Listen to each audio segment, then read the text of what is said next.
받으실 하나님의 말씀은 고린도전서 14장 2절에서 4절까지의 말씀입니다. 신약 성경 279면에 있습니다. 고린도전서 14장 2절에서 4절까지의 말씀 다 같이 합독하시겠습니다. 방언을 말하는 자는 사람에게 하지 아니하고 하나님께 하나니 이는 알아듣는 자가 없고 영으로 비밀을 말함이라. 그러나 예언하는 자는 사람에게 말하여 덕을 세우며 권면하며 위로하는 것이요 방언을 말하는 자는 자기의 덕을 세우고 예언하는 자는 교회의 덕을 세우나니. 아멘. 저는 오늘 본문 말씀 중심으로 방언의 유익이라는 제목으로 은혜 나누기 원합니다. 같이 한번 해보실까요? 방언의 유익. 5월 31일 우리 다니엘 기도가 마치는 그 날이 바로 성령 강림 주일입니다. 그들이 모여서 초대교회 성도님들이 성령의 임재를 가득 사모하면서 기도했을 때 마침내 성령님이 강림하십니다. 그 성령 강림 사건을 하비 콕스라고 하는 유명한 하버드 대학교 신학자요 사회학자는 그의 책 Fire from Heaven이라고 하는 아주 잘 알려진 책입니다. 하늘로부터 임한 불이라는 책에서 이렇게 이야기를 합니다.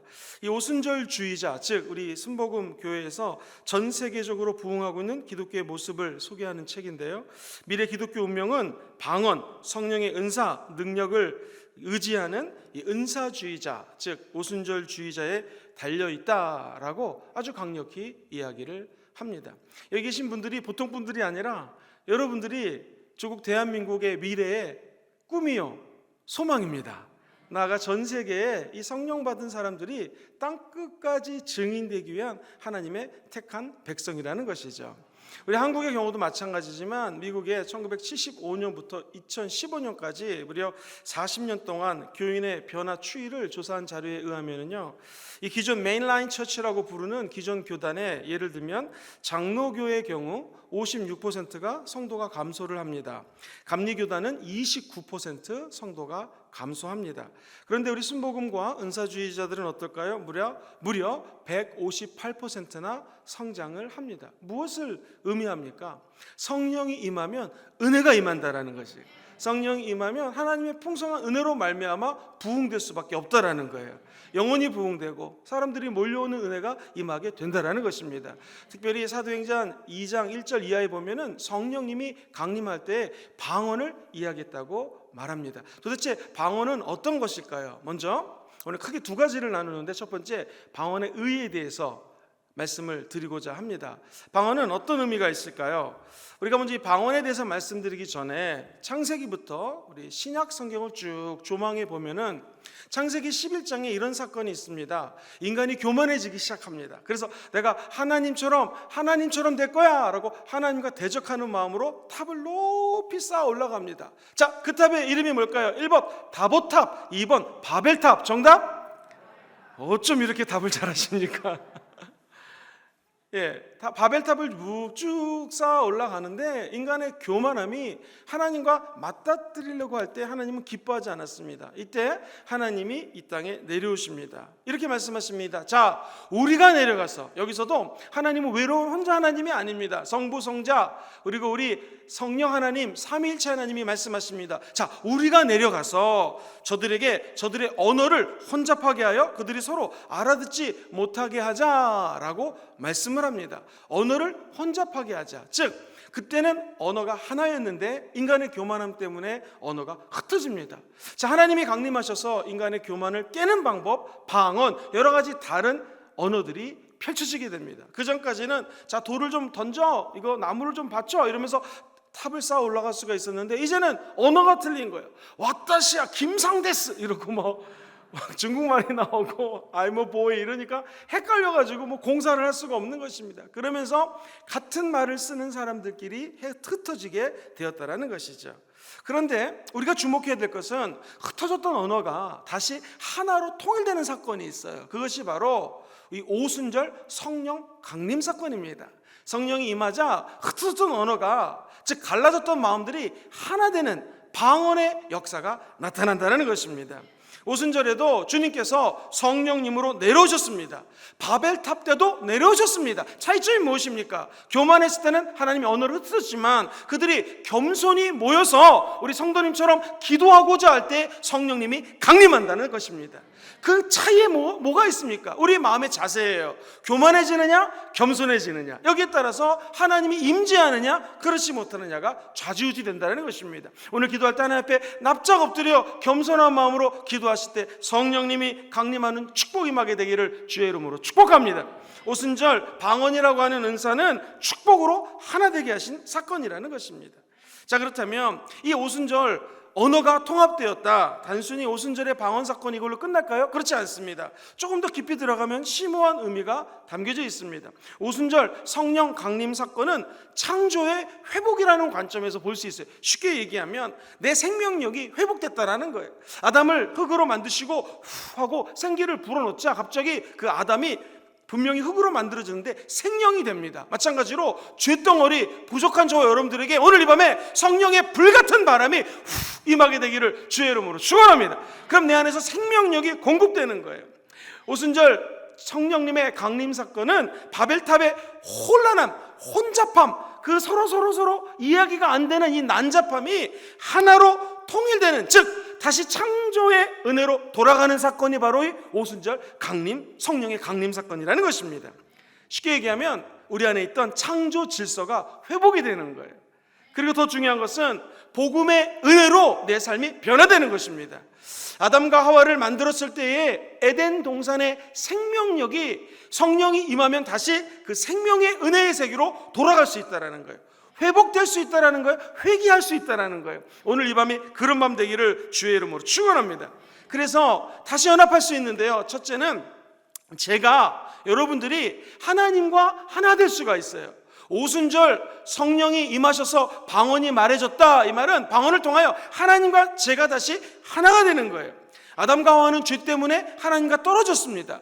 그 죄가 있으면 우리 인간은 하나님의 은혜의 세계에 들어갈 수가 없어요.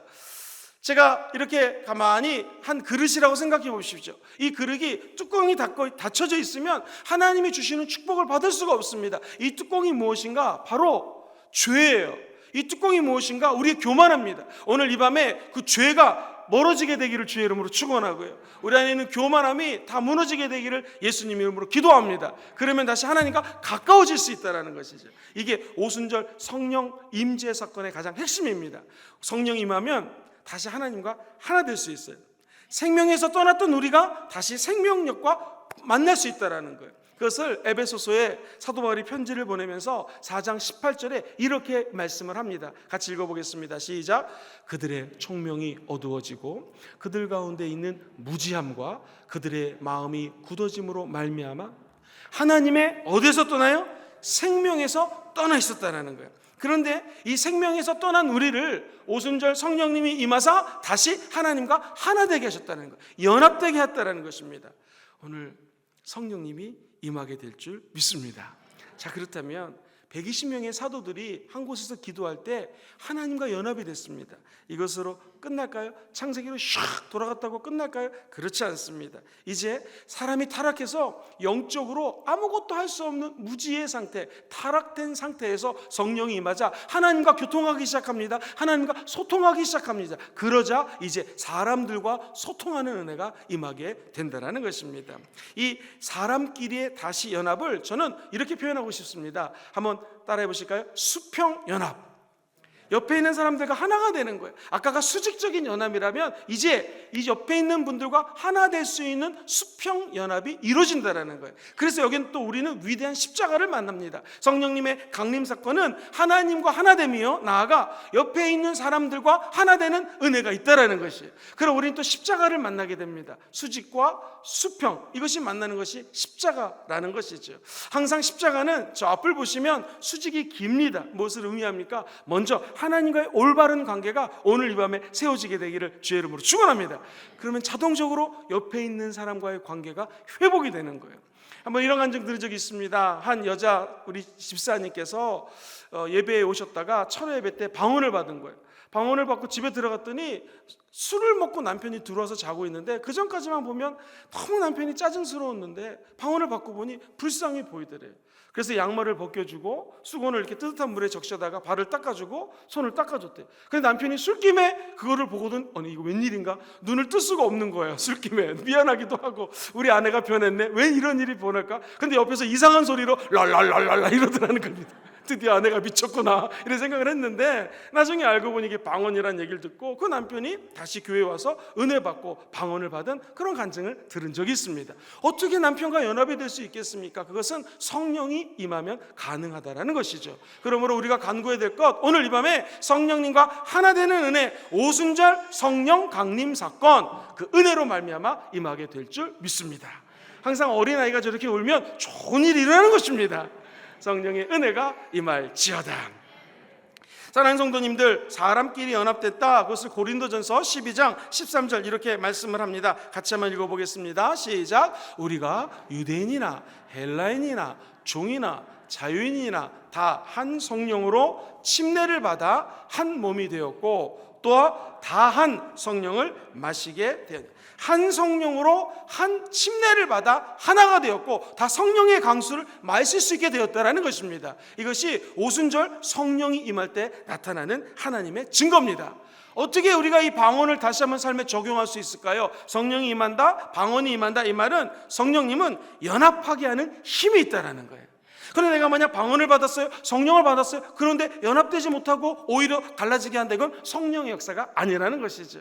우리 순복음 금종교회는 성령이 임하사 진실된 성령의 열매, 하나 되는 열매가 임하게 될 줄 믿습니다. 여기서 조금 더 깊이 들어가면 연합이라고 하는 것은 성령이 하나 되게 함을 따라 한 나라가 되죠, 한 언어가 되죠, 한 민족이 되죠, 한 공동체가 된다라는 거예요. 다시 말해서 방언은 그냥 랄랄랄라 따따따 이걸로 끝나는 것이 아니라 바벨탑의 분열을 다시 회복시키는 사인이 방언이라는 것입니다. 그럼 우리 오순절주의자들, 즉 순복음을 믿는 사람들은 뭘 믿느냐? 성령이 임하는 곳에는 연합하는 역사가 나타난다는 것을 믿는 것입니다. 그것을 갈라디아서 2장 28절 이렇게 말씀합니다. 같이 큰 소리로 읽어보겠습니다. 시작. 너희는 유대인이나 헬라인이나 종이나 자유인이나 남자나 여자나 다 그리스도 예수 안에서 뭐라고요? 하나이라는 것입니다. 창세기 11장 바벨탑 사건 이전으로 샥 돌아가기 원하시는 분들은 아멘 해볼까요? 우리 영의 회복입니다. 나아가서 사람들과의 회복이, 하나됨이 나타날 수 있는 것이 바로 성령의 능력인 줄 믿습니다. 오늘날 우리 순복음 공동체는 바로 오순절 성령이 역사하는 초대교회로 돌아가는 하나님의 은혜의 공동체인 줄 믿습니다. 여기서 우리는 중요한 미래를 예측할 수가 있는 거예요. 우리는 이러한 하나님의 말씀을 비추어 볼 때에 앞으로 미래는 이 순복음과 은사와 성령을 사모하는 분들 중심으로 하나 될 수밖에 없다라는 것이죠. 왜? 성령은 하나 되고 연합하게 하시고 함께 일할 수 있는 은혜를 부어주신다는 거예요. 피부색이 달라도 상관이 없습니다. 학력이 틀려도 상관이 없습니다. 남녀노소 분비 귀천 하나도 이것은 중요하지 않습니다. 성령이 임하는 곳에 인간들이 하나 되는 역사가 나타나게 될 것입니다. 왜? 인간 안에 있는 공동 분모는 바로 성령 하나님이기 때문에 그렇습니다. 이 몰턴 캣이라고 하는 유명한 학자가 이렇게 책에다가 얘기합니다. 방언이라는 책에서 말을 하기를, 오순절 교회들에게 일어나고 있는 흥미로운 현상 중에 주목할 것은 엄청 빠른 속도로 하나님께서 부흥을 부어주고 있다는 것인데, 이 열정적인 교회 성도들은 수직 상승하고 있고 미국 전역에서 마치 용수철처럼 확 튀어오르고 있다라고 얘기를 합니다. 실제로 그래프를 한번 보여드리겠습니다. 세계 오순절 교단의 변화 추이를 보시면은 무려 엄청난 숫자들이 성령 운동하는 사람들이 저 파란색에 엄청난 획기적인 변화가 1980년대부터 2000년대 사이에 급격한 그래프의 급상선을 보게 됩니다. 점진적인 보합세도 아니요, 엄청난 부흥이 임하게 된 이유가 무엇인가? 그때부터 성령을 사모하고 인정하고 모실 때에 저런 그래프에 나오는 역사가 나타난다는 것이죠. 저렇게 성도들이 몰려드는 교회 부흥뿐만이 아니라 오늘 이 밤에는 성령이 임하사 우리의 심령도 급상승하게 되기를 주의 이름으로 축원합니다. 방언을 말하시고 성령과 교통하심으로 하나님의 임재의 세계로 들어가는 여러분 되기를 주의 이름으로 축원합니다. 마치 모세가 하나님을 만나고 났더니 얼굴에 빛이 환했던 것처럼 저 여러분들이 오늘 이 밤에 성령님 만나고 나서 얼굴에 환한 빛으로 남상동 일대를, 나아가 금정구 일대를, 부산과 경남 일대를 밝히는 역사가 임하게 되기를 주의 이름으로 축원합니다. 집에 돌아가면 남편이 놀라고 아내가 놀라고 아이들이 놀라는 역사, 우리 힘으로 가능하지 않습니다. 성령이 임하면 귀한 역사가 나타나게 될 것입니다. 그러므로 방언의 유익을 먼저 구하기 전에 우리는 기억해야 될 것이 있습니다. 성령님은 하나님과 하나 되게 하시고, 방언을 말하고 성령의 은사를 제대로 받았으면 사람들과 연합하고 함께 일할 수 있는 은혜가 임하게 될 줄 믿습니다. 이제 두 번째로 방언의 유익에 대해서 세 가지를 말씀드리기 원합니다. 케네스 해긴 목사님 책을 중심으로 세 얘기를 말씀을 드리는데요. 참고로 이 방언의 유익을 가장 설교를 잘하는 사람은 설교학자들의 견해에 따르면 조용기 목사님입니다. 심지어 이단에서도 성령을 사모한다고 하면서 조용기 목사님 설교를 들으라고 합니다. 여러분들 방언의 유익이라고 인터넷을 치면 조용기 목사 치면 굉장히 설명을 잘하고 있습니다. 저는 외국 학자의 견해를 따라서 조용기 목사님이 얘기하는 것을 세 가지로 정리해 드리기를 원합니다. 마가복음 16장 17절 말씀을 같이 한번 읽어볼까요? 시작. 믿는 자들에게는 이러한 표적이 따르리니 곧 그들이 내 이름으로 귀신을 쫓아내며 무엇을 말해요? 새 방언을 말한다. 자, 사도 바울이 오늘 본문에 보니 14장에 보면은, 고린도서 14장에 보면은 은사가 두 가지가 나오는데 방언의 은사와 예언의 은사를 얘기를 해요. 그러면서 14장 18절에 사도 바울의 고백입니다. 시작. 내가 너희 모든 사람보다 방언을 더 말함으로 하나님께 감사하다. 적어도 이 사도 바울은 다른 어떤 성도들보다, 다른 주의 종들보다 나는 한 가지 방언을 많이 한 것 때문에 하나님께 감사하다. 여러분, 신앙의 천재, 획기적인 선교 사역을 일으켰던 주의 종이 이 말을 괜히 적어놨겠습니까? 그는 방언 말한 거 감사하다라는 것입니다. 혼자 묵상을 하며 상상을 해봤습니다. 만약 우리 사도 바울이 부산 남산동에서 복음을 전하다 구서동으로 가야 됩니다. 그러면은 아마 걸어갔기 때문에 뭐 하면서 걸어갔을까요? 방언하면서 걸어갔을 것입니다. 어디를 가든지 그는 항상 하나님께 방언 기도했다라는 것이죠. 이처럼 저 여러분들도 먼 훗날 우리가 천국 가기 전에 이런 고백했으면 좋겠습니다. 내가 다른 어떤 사람보다 방언을 많이 말한 것을 하나님께 감사하도다. 왜 그럴까요? 방언의 유익은 방언을 많이 하면 내 안에 있는 영혼이 강해지는 거예요. 따라해볼까요? 방언은 내 영을 강하게 합니다. 시작. 방언은 내 영혼을 강하게 합니다. 여기서 그 강하게 하다는 것은 한국말로 이렇게 표현했지만 영어에는 edification, edifying이라고 하는 것을 함양하다, 덕을 갖다가 높이 쌓아오르다라는 거예요. 헬라어로는 오이코도메라고 하는 단어를 쓰는데요. 이 단어는 혹시 여러분 공사 현장에 가면은 요만한 벽돌들을 차곡차곡 쌓으면서 집을 짓지 않습니까? 그러니까 방언을 말한다고 하는 것은 edifying, 이것은 오이코도메요, 신앙의 벽을 하나하나 쌓아 놓는 거예요. 왜 쌓습니까? 강력한 진을 구축하는 것이죠. 그래서 원수 마귀는 그 담을 넘어오지 못하는 것입니다. 그리고 우리의 신앙을 지켜보호하는 담벼락을 만들 수 있다는 거예요. 고린도전서 14장 2절에 보면 이런 말이 나와요. 같이 읽어볼게요. 시작. 방언을 말하는 자는 사람에게 하는 것이 아니라 하나님께 하나니 이는 알아듣는 자가 없고 영으로 비밀을 말함이라. 4절 보겠습니다. 4절 시작. 방언을 말하는 자는 뭐에 어떻게 해요? 자기의 덕을 세운다. 아까 말한 것처럼 edifying, 신학의 큰 담벼락을 만들어가는 일련의 과정이 방언이에요. 그러니까 우리에게는 하나님이 방언을 많이 할수록 강한 능력을 준다는 것이죠. 이것을 헬라 학자들은요, 덕을 세우다, edifying을 표현을 이렇게 표현을 합니다. 쉽게 얘기해가지고 차지하다, 충전하다. 사랑하는 성도님들 다 핸드폰 쓰시죠? 핸드폰 지금 배터리가 떨어졌습니다. 어떡합니까? 참고로 배터리는 일본 말입니다. 건전지가 충전을 해야 됩니다. 이거 어떻게 됩니까? 꽂아놓고 충전을 해야지 다시 핸드폰을 쓸 수 있는 것처럼 이 edifying, 함양하다, 강하게 하다라는 것은 저 여러분들이 오늘 이 밤에 방언을 받으시고 성령과 접촉하셔야 됩니다. 성령의 전기와 접촉할 때 충전하는 것처럼 신앙의 놀라운 충전이 오늘 이 밤에 임하게 될 줄 믿습니다. 그것이 방언을 말하는 자는 자기의 덕을 세운다라고 하는 표현인 것입니다. 한 걸음 더 나아가서 이 초자연적인 영적인 충전, 영적인 개발을 할 때에 이 비밀에 대한 언약이 나와요. 아까 읽었던 14장 2절에 보면 이런 말씀이 있어요. 방언을 말하는 자는 사람에게 하지 아니하고 하나님께 하나니 알아듣는 자가 없고 그 영으로 비밀을 말한다. 여기 굉장히 중요한 단어가 있습니다. 이 방언은요, 사람들이 알아듣지 못합니다. 물론 방언 통변하는 사람은 알아듣겠지만 일반적으로 방언은 무슨 말인지 몰라요. 왜? 방언은 비밀을 말하는 것입니다. 내가 하나님께 직통으로 나의 비밀을 말하는 것이 방언이에요. 그러므로 사람 못 알아들어요? 귀신도 못 알아듣습니다. 그리고 심지어 천사도 못 알아듣습니다. 사람도 비밀 얘기한다는 것은 친한 거 아니겠습니까? 우리가 방언으로 내 안에 있는 나도 모르는 영적인 세계를 하나님과 함께 edifying, 함양하다, 덕을 쌓는다, 하나님 안에서 교통한다라는 거예요. 다시 말해서 비밀 이야기를 하는 것이 방언입니다. 그래서 우리가 쉽게 나 20년 전에 방언 받았어, 30년 전에 받았어, 이렇게 생각하시면 안 됩니다. 방언은 하나님과 지금 비밀을 얘기하는 것이기 때문에 가장 큰 선물이요, 은혜라 여기시고 여러분 방언기도 많이 하시게 되기를 주의 이름으로 축원합니다.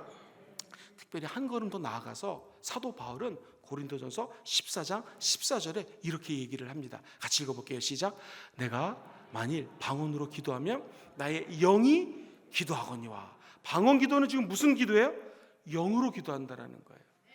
내 안에 계신 성령의 도우심을 따라 영으로 하나님 앞에 성령 안에서 기도하는 것이 방언입니다. 여러분, 하나님은 영이십니다. 우리가 방언 기도할 때 우리 안에 계신 하나님의 영이 우리가 하나님께로 기도할 수 있도록 돕는 것이 방언이에요. 그러므로 방언을 많이 하면 강해질 수밖에 없다라는 것입니다. 우리 초자연적인 하나님의 은혜로 방언을 받으신 분들은 더욱 열심히 기도하십시오. 목사님 아직 방언을 받았긴 받았는데 진짜인지 아닌지 모르겠습니다. 오늘 기도하면 하나님께서 확증을 허락하여 주실 줄 믿습니다. 대개 방언은 애기 방언이라고 표현하는데요, 랄랄랄라 이렇게 좀 터질 때 창피하게 생각하지 마시고 강하고 담대하게 믿음으로 선포하면 그 방언이 변하게 되고 더 강력한 방언으로 자라나는 것을 보게 됩니다. 성경에 아까 이런 말을 하죠. 모든 믿는 자들에게는 이러한 표적이 따르리니. 여기서 모든 믿는 자는 모든 이들이에요. 즉 하나님의 영을 사모하시는 분들은 아멘 해볼까요? 하나님을 사랑하는 자, 곧 그 뜻대로 부르심을 입은 여러분들에게는 사모하는 마음만 있으면 누구에게나 내 이름으로 새 방언을 말한다라는 성취의 말씀이 이루어지게 될 줄 믿습니다.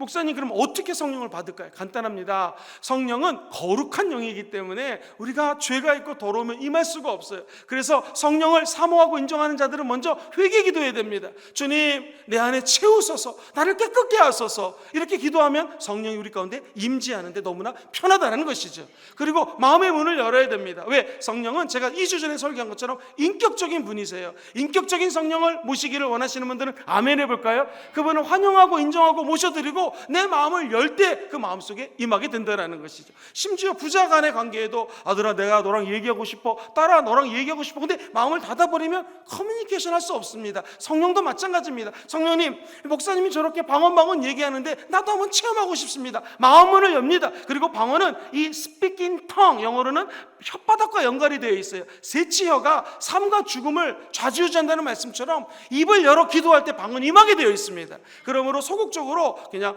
주세요가 아니라 입을 열어서 주여 저도 주옵소서. 그리고 안 되시는 분들은 뭐 할렐루야 나쁘다 그러는데 나쁘지 않습니다. 할렐루야 할렐루야 기도하다 보면 성령이 우리 입술 속에 임해서 방언을 하게 하는 경우가 많이 있다는 것입니다.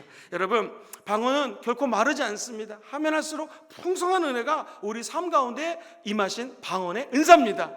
여러분들이 이 귀한 방언을 소홀히 여기지 마시고 성령님을 늘 환영하시면서 살아가시게 되기를 주의 이름으로 축원합니다. 이 죄 중에서 다른 모든 죄는 용서함을 받아요. 그런데 용서받을 수 없는 죄가 있습니다. 그것은 바로 성령 회방죄예요.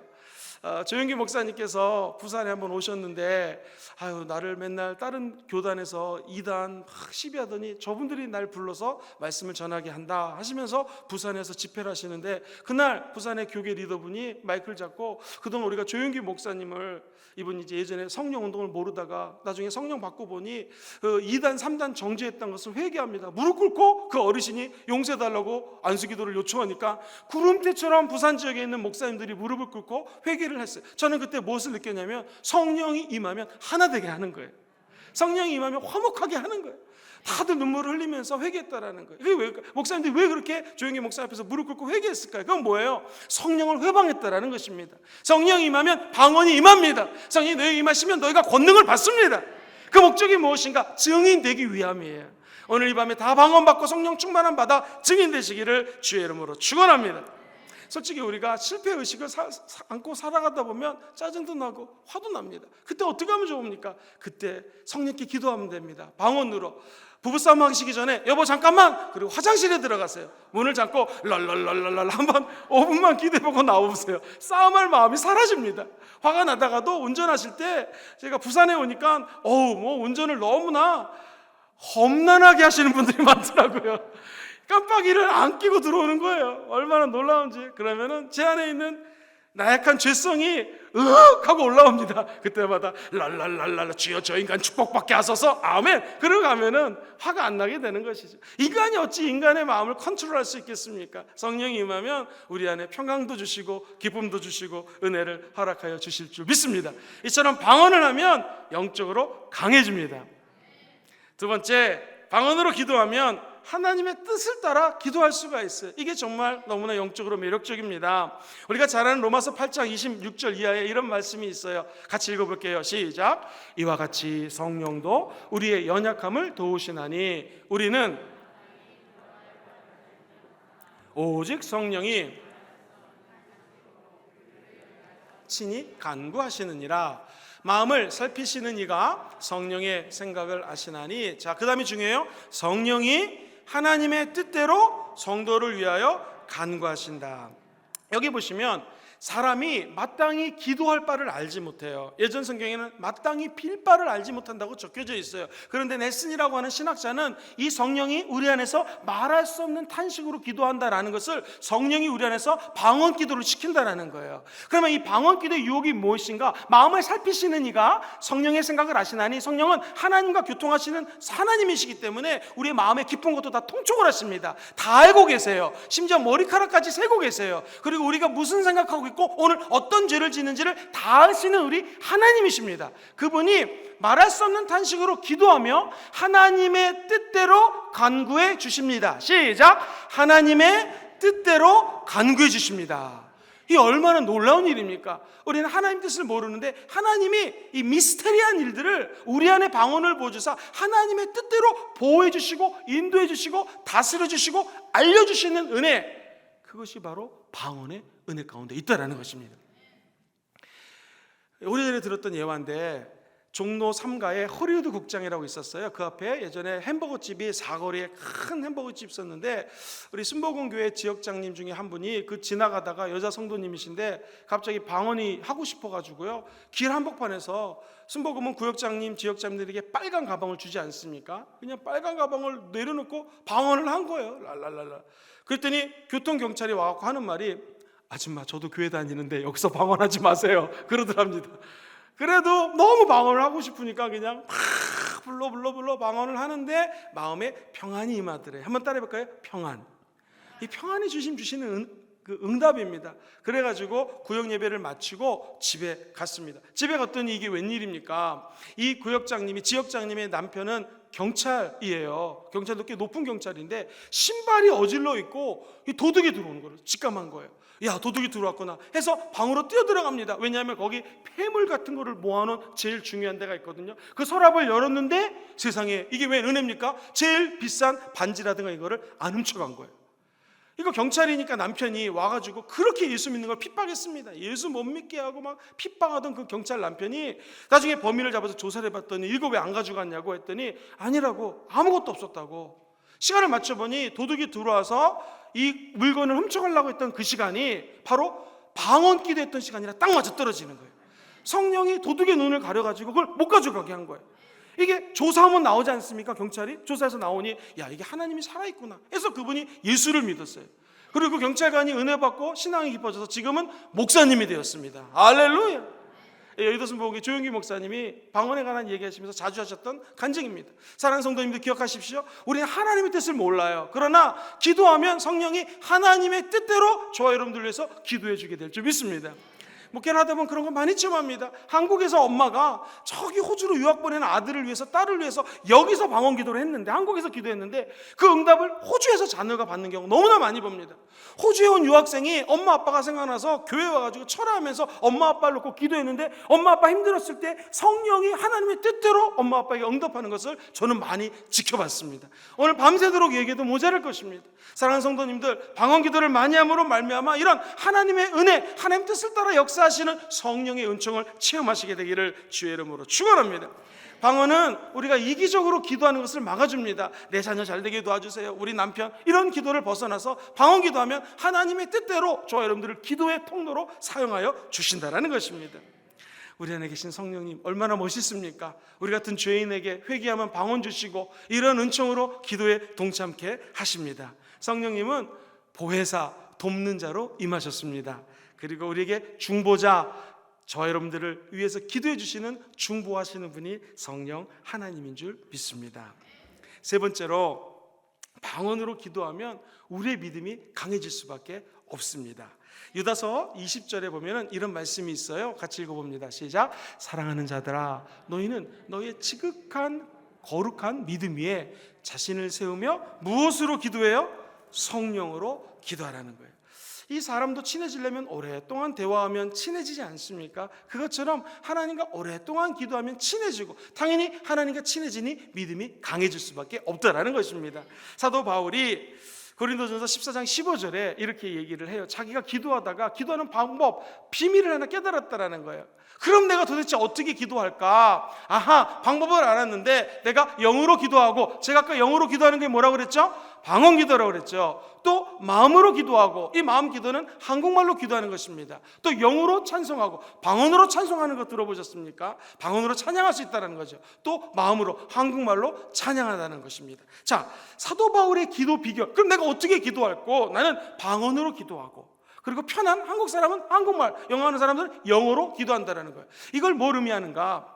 이 순복음교단 목사님들이 다른 교단 목사님보다 기도를 오래 합니다. 2-3시간. 특별히 훈련을 받을 때 목사들은 하루에 3시간 이상 기도해라, 이런 훈련을 참 많이 받았거든요. 그러면 하루에 어떻게 3시간 기도합니까? 이런 질문 많이 받습니다. 특별히 필리핀이라든가 이렇게 해외 나가서 강의를 하면은요, 필리핀 현지 목사님들이, 또 말레이시아도 그렇고 많이 물어봐요. 어떻게 3시간 이상 기도합니까? 아주 간단해요.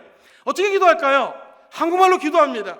근데 이 기도가 오래 갈 수가 없어요. 맨날 기도하는 게 뭐 뻔하지 않습니까? 그럼 또 방언 기도하는 거예요. 방언 기도하면 갑자기 어떤 사람이 떠오를 때가 있습니다. 옛날에 제가 친했던 제자 중에서 학진이라고 하는 형제가 있었는데, 학진 형제가 떠오르는 거예요. 그러면 학진이 불러가면서 또 한국말로 기도합니다. 또 방언 기도합니다. 이런 식으로 방언을 말하면은 한국말로 또 방언으로 오랫동안 기도할 수 있는 것입니다. 그러면 당연히 기도 시간이 길어지고 믿음이 쌓여지게 된다는 것이죠. 에베소 6장 18절 이하에 보면 이런 말씀이 나와요. 같이 읽어보죠. 시작. 모든 기도와 간구를 하되 항상 성령 안에서 기도하고, 이를 위하여 깨어 구하기를 항상 입으며 어떻게 기도하라고요? 여러 성도들을 위하여 기도하라. 즉 성령 안에서 기도한다라고 하는 것, 이거는 그냥 나 방언 받았네 자랑하는 목적이 아닙니다. 방언 받고 성도들을 위하여, 우리 목사님을 위하여, 우리 또 주의 종들을 위하여, 여러분 아는 분들을 위하여 중보 기도하는 그런 은혜가 임하게 되기를 주의 이름으로 축원합니다.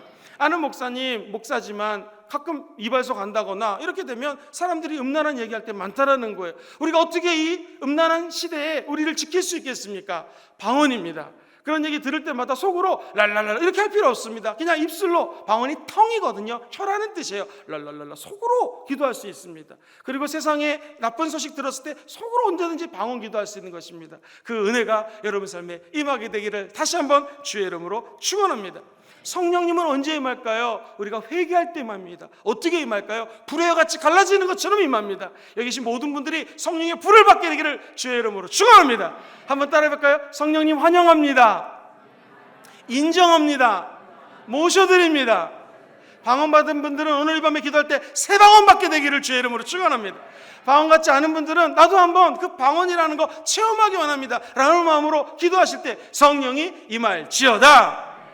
당회장님 배려로 조용기 목사님이 지난 수요일날 오셔서 점심 저녁 같이 당회장님과 조용기 목사님 식사를 하게 되었는데, 그날 저녁 식사하실 때 조용기 목사님께서 몸도 안 좋으신데 이런 말씀을 하셨습니다.